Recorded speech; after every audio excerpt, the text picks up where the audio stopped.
بسم اللہ الرحمن الرحیم۔ مالک بن دینار رحمت اللہ علیہ اور دہریے کا مباہلہ۔ حضرت مالک بن دینار رحمت اللہ علیہ سفر کر رہے تھے۔ راستے میں ایک دہریہ ان کا ہم سفر بن گیا۔ تھوڑی دیر کی گفتگو سے ان کو اندازہ ہوا یہ تو دہریہ ہے۔ چنانچہ انہوں نے اس کو اللہ رب العزت کے وجود پر قائل کرنا چاہا، لیکن جب بھی وہ کوئی دلیل پیش کرتے تو وہ دہریہ صاف انکار کر دیتا کہ میں نہیں مانتا۔ آخر کار مالک بن دینار رحمت اللہ علیہ جلال میں آ گئے اور فرمایا کہ اگر آپ ہر دلیل کا انکار کرتے ہیں تو آئیں مباہلہ کر لیتے ہیں، آگ جلاتے ہیں، میں بھی اس میں اپنا ہاتھ ڈالتا ہوں، تم بھی اپنا ہاتھ ڈال، جس کا ہاتھ جل گیا وہ جھوٹا ہے، جس کا ہاتھ بچ گیا وہ سچا ہوگا۔ چنانچہ انہوں نے لکڑیاں اکٹھی کر کے آگ جلائی اور اس دہریے کو فرمایا کہ اپنا ہاتھ آگ میں ڈالو۔ اس دہریے نے کہا کہ اس طرح اگر میں اپنا ہاتھ ڈالوں گا تو جو میرا ہاتھ جلنے لگے گا تو میں پیچھے کر لوں گا۔ آپ ایسا کریں کہ میرا ہاتھ پکڑ لیں، اپنا ہاتھ اور میرا ہاتھ دونوں آگ میں پکڑے رکھیں،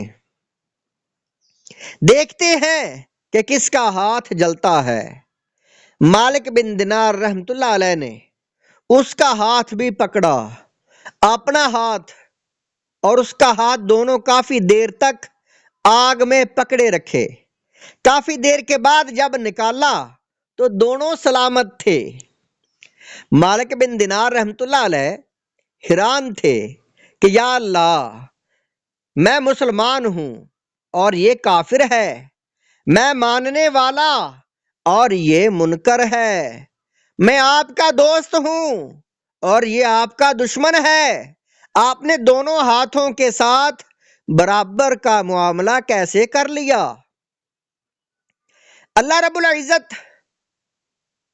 العزت نے الہام فرمایا، واقعی بات ایسی ہی ہے کہ آپ مسلمان ہیں، یہ کافر ہے، آپ مومن ہیں، یہ منکر ہے، لیکن پھر بھی میری رحمت گوارا نہیں کرتی کہ میں اس ہاتھ کو جلا ڈالوں جو میرے محبوب بندے کے ہاتھ میں ہے۔ اس سے کہہ دو کہ یہ اکیلا اپنا ہاتھ آگ میں ڈال لے، پھر پتا چلے گا کہ آگ کیا حشر کرتی ہے۔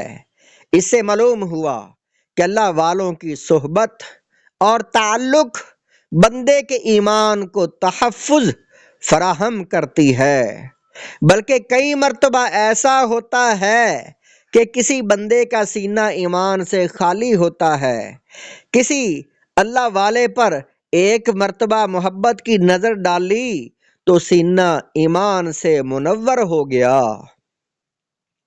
صحبت صالحین کی اہمیت، صفحہ نمبر 26 پر یہ واقعہ مذکور ہے۔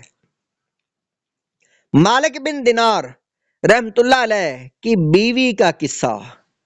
ایک دن مالک بن دینار رحمت اللہ علیہ بیٹھے ہوئے تھے، ایک سائل نے آ کر کچھ مانگا۔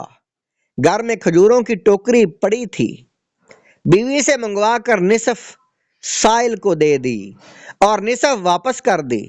بیوی کہنے لگی سبحان اللہ، تیرے جیسے بھی زاہد کہلاتے ہیں، کیا ایسا شخص بھی دیکھا ہے جو بادشاہ کے حضور ناقص ہدیہ بھیجے؟ مالک نے سائل کو واپس بلا لیا اور بقیہ کھجوریں بھی اس کو دے دیں۔ پھر بیوی کی طرف متوجہ ہو کر فرمانے لگے، ارے محنت کیا کرو، محنت کیا کر اور خوب ہمت سے کام لے۔ اللہ تبارک و تعالیٰ کا ارشاد ہے کہ اس شخص کو پکڑو اور اس کو طوق پہنا دو پھر دوزخ میں داخل کرو، پھر ایسی زنجیر میں جس کی پمیش 70 گز ہے اس کو جکڑ دو۔ سوال ہوگا یہ سختی کس وجہ سے ہے؟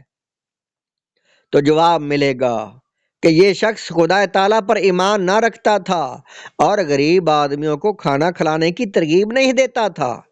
اے اللہ کی بندی، خوب جان لے کہ ہم نے اس وبال کا ایک حصہ تو ایمان لا کر اپنی گردن سے اتار دیا اور دوسرا نصف حصہ صدقہ خیرات کے ذریعے اتارنا چاہیے۔